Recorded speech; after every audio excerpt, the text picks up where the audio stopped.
Tim pengawas Tim UAS yang dipimpin oleh Muhaimin Iskandar menemukan sejumlah fakta yang mengenaskan. Selain masalah kamar mandi yang kurang, jemaah harus tidur dengan berdesakan. Hal ini membuat para jemaah mengalami kelelahan lantaran kurangnya istirahat. Tim UAS Haji pun sangat menyayangkan kondisi ini. Mereka menyatakan harus ada revolusi penyelenggaraan jemaah haji.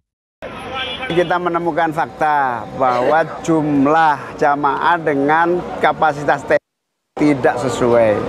Yang pertama, satu orang cuma 0,8 meter. Sentimeter.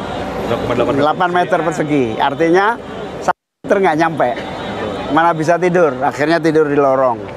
Ini tidak boleh terulang. Yang kedua, ada tenda yang berlebihan, luas, leluasa. Ini nggak adil. Cara pembagian yang salah. Karena itu setiap tenda harus ukuran per orang per nama, kayak di hotel. Kemudian rasio kamar mandi.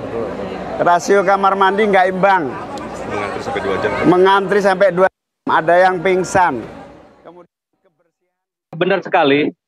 Evaluasi terhadap pelaksanaan haji tahun 2024 ini memang ada sejumlah catatan ya. Walaupun sebenarnya jika dibandingkan dengan tahun lalu itu ada perbaikan-perbaikan. Namun catatannya adalah ada sejumlah kasus yang masih berulang. Di antaranya adalah masalah pemondokan. Untuk di Makkah dan di Kota Madinah, masalah pemondokan relatif lebih baik. Hanya saja catatannya adalah jarak pemondokan dari tempat ibadah atau ke Masjid Nabawi atau ke Masjidil Haram itu terlalu jauh, sekitar 3-4 km. Memang sih ada bus sholawat yang akan melayani para jamaah untuk menuju ke Masjidil Haram. Hanya saja ini sedikit menyulitkan karena waktunya juga sangat terbatas, tidak bisa setiap waktu gitu. Sementara jemaah negara lain itu mendapatkan pemondokan yang relatif lebih dekat, sekitar 1-2 km dari Masjidil Haram. Catatan lain adalah yang sangat disayangkan adalah pemondokan di Armusna, terutama di Arafah dan di Mina. Tadi dini hari maksud saya dan tim BAS, Ketua Tim BAS DPR RI, Muhaimin Iskandar melakukan peninjauan di Maktab 44 di Mina. Itu jaraknya sekitar 3,5 km dari Jumarot.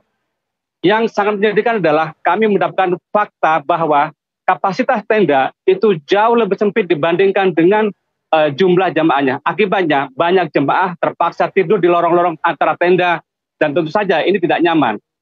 Sebagian jemaah bahkan memilih melakukan sistem tidur secara bergantian per 2 jam. Jamaah lain masuk ke dalam tenda, tidur selama 2 jam, setelah itu dibangunkan untuk bergantian dengan jamaah lain. Saya tanya ke mereka, apakah ini cukup untuk istirahat bagi mereka? Mereka jawab tentu saja tidak cukup. Apalagi ibadah di Mina untuk melontar jumlah itu sangat butuh fisik yang prima karena jaraknya saja itu 3,5 km, artinya pulang pergi itu 7 kilo. Belum lagi cuaca yang sangat panas. Cuaca di Mina kemarin mencapai 46 derajat Celcius. Ini hampir separuh titik didih air. Bagi orang Indonesia yang tidak terbiasa dengan kondisi panas seperti ini sebuah masalah yang sangat serius. Dan kemarin misalkan pemerintah Arab Saudi sampai mengeluarkan warning agar jamaah tidak melakukan lontar jumroh di siang hari karena alasan tersebut. Oke. Catatan lain adalah MCK atau toilet. Di Arafah toiletnya itu sangat kurang.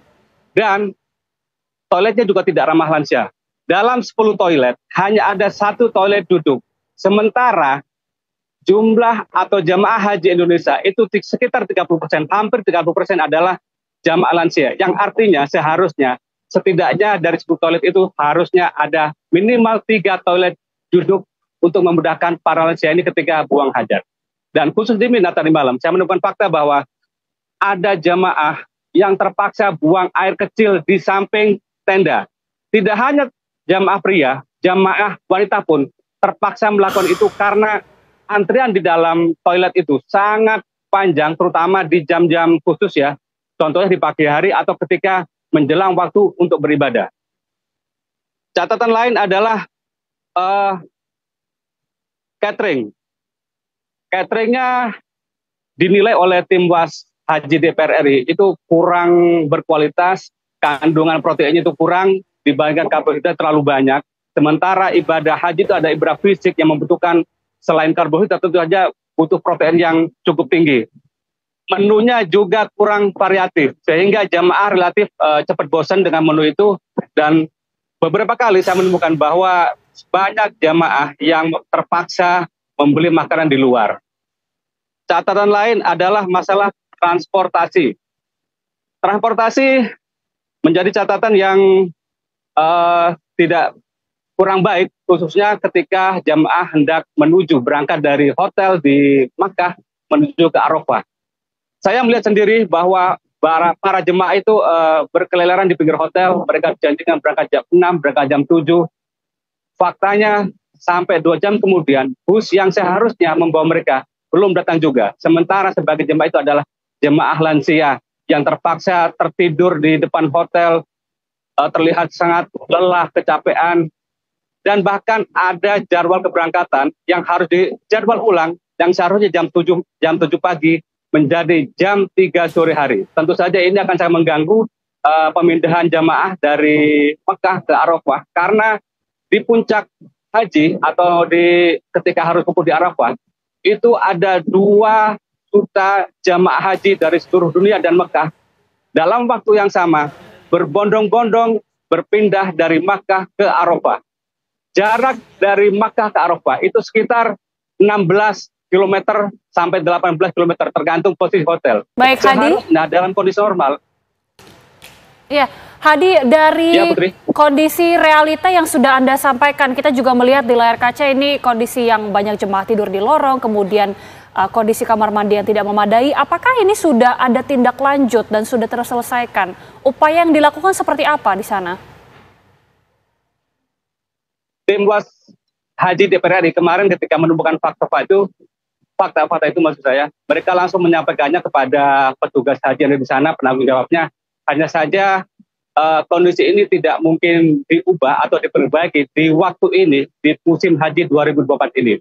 Jadi temuan-temuan itu akan menjadi evaluasi dan seharusnya menjadi perbaikan atas kualitas pelayanan terhadap jamaah pada musim haji selanjutnya.